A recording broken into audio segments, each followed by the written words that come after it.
चला आज आपण बनवूया झटपट खमंग आणि खुसखुशीत असं थालीपीठ। तर मी कुठलीही भाजणी नाही वापरली, आपल्या घरात सामानामध्येच अवेलेबल असलेल्या झटपट अशी बनवली, टेस्टला एक नंबर लागते। तर चला रेसिपीला सुरुवात करूया। आता आपण थालीपीठ बनवण्यासाठी इथे घेतले लसूण, अद्रक, हिरव्या मिरच्या, 1 चम्मच जिरे घ्यायचे आणि मिक्सरला हे पाणी न टाकता आपण बारीक वाटून घेऊया। आता इकडे आपण घेतले 1 वाटी ज्वारीचं पीठ, 1 वाटी बाजरीचं पीठ,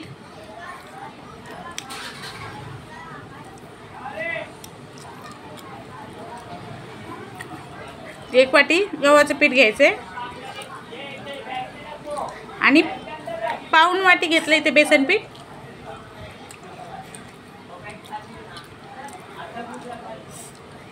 एक चम्मच ओवा घेतलाय, असं हातावर थोडं चोळून टाकूया आपण।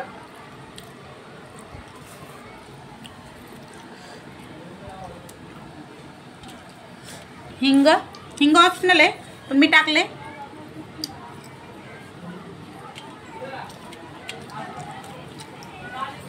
1 चम्मच हळद टाकायची, 1 चम्मच लाल मिरची पावडर आणि आपण जे जिरे, लसूण आणि अद्रक मिरच्या वाटल्यात ना ते पण आपल्याला सगळं टाकायचं। थोडेसे झणझणीत आणि थोडेसे खमंग लागतात, त्यामुळे थोडे तिखट बनवलेत मी, तुम्ही तुमच्या आवडीप्रमाणे तिखट कमी जास्त करू शकता। भरपूर कोथिंबीर टाकली, 2 मोठे कांदे बारीक असे चिरून घेतलेले टाकले, थोडा कढीपत्ता असा मी बारीक कट करून टाकलाय, चवीप्रमाणे मीठ टाकायचे आणि याला आपल्याला ना हाताने पहिला असं सुक्क हे मिक्स करून घ्यायचे।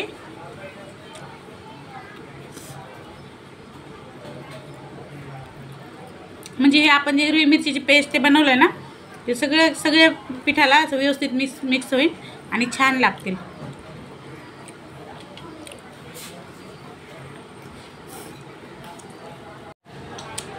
व्यवस्थित मिक्स झाल्यानंतर आपण याच्यात थोडं पाणी टाकून ना पीठ मळून घ्यायचं। आपण चपातीला मळतो असं नाही पीठ मळायचं, थोडंसं पातळ ठेवायचं आपल्याला, म्हणजे थापायला ना व्यवस्थित आसान होतं। थोडं पाणी टाका आणि छान असं मळून घेऊया।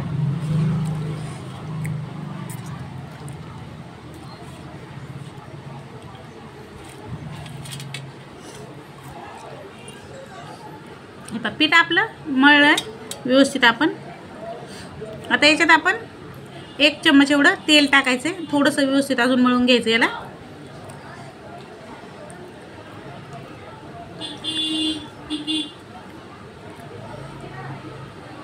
हे पीठ व्यवस्थित मळलं। आता आपण याला अर्धा तासासाठी झाकून ठेवूया, तुम्ही 10-15 मिनिटं ठेवलं तरी चालेल, मी अर्धा तास झाकून ठेवलं होतं। बघा पीठ एकदम सॉफ्ट झालं आहे आपलं। चला आता बनवायला घेऊया। तर इकडे आपण खाली आहे ना, हे बघा आता आपल्याला याच्यावर एक कपडा टाकायचा। कपडा मी वल्ला करून पिळून घेतलाय, वल्ला एकदम घ्यायचं नाही, पिळून घ्यायचं। आणि तुम्ही जेवढं मोठं छोटं बनवणार त्या हिशोबाने सगळं घ्यायचं आपल्याला आणि हाताला पाणी लावून असं व्यवस्थित थापून घ्यायचं आहे। बघा हाताला पाणी लावलं आणि थोडंसं पीठ सैल असलं ना तर व्यवस्थित थापले जाते बघा छानपैकी। असं मस्त असं थालीपीठ आपल्याला थापून घ्यायचं आहे। किनारी पण लाटायची आता, नाही तर मग एका साईडला थापलं तर जाड राहील। व्यवस्थित थापून घ्यायचं।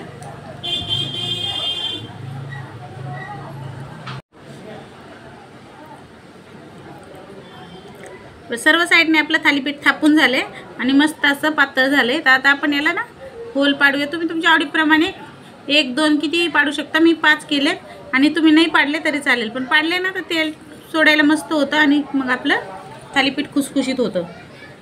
तवा गरम झालाय, आता आपण थोडंसं तव्यावर तेल टाकायचं आहे, त्यानंतर आपलं थालीपीठ टाकूया। तवा व्यवस्थित गरम होऊन द्यायचा म्हणजे सहज निघतं हे बघा छानपैकी। आणि पहिले थालीपीठ बनवून झालं की दुसऱ्या वेळेस परत कपडा पाण्यात बुडून पिळून घ्यायचा, म्हणजे थालीपीठ चिटकत नाही कपड्याला। आता हे ओलांमध्ये आपण तेल सोडूया आणि 2-3 मिनिटं एका साईडने परत छानपैकी भाजून घ्या, त्यानंतरच पलटी करूया आपण।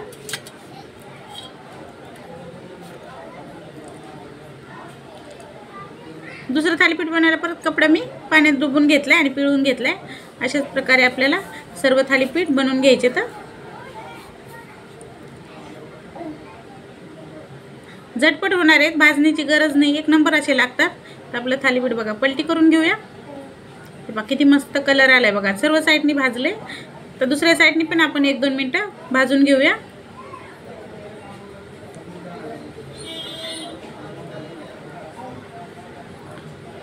दुसऱ्या साईडने 1-2 मिनिटं झालेत. आता आपण पलटी करून घेऊया.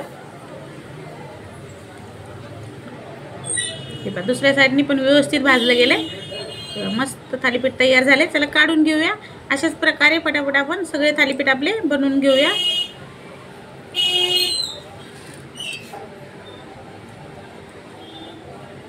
दुसरं टाकताना थोडंसं तेल टाकायचं. पहिल्या वेळेस थोडं जास्त टाकलं होतं मी, आणि दुसऱ्या वेळेस थोडं टाकायचं, कारण तवा तेलकटच असतो.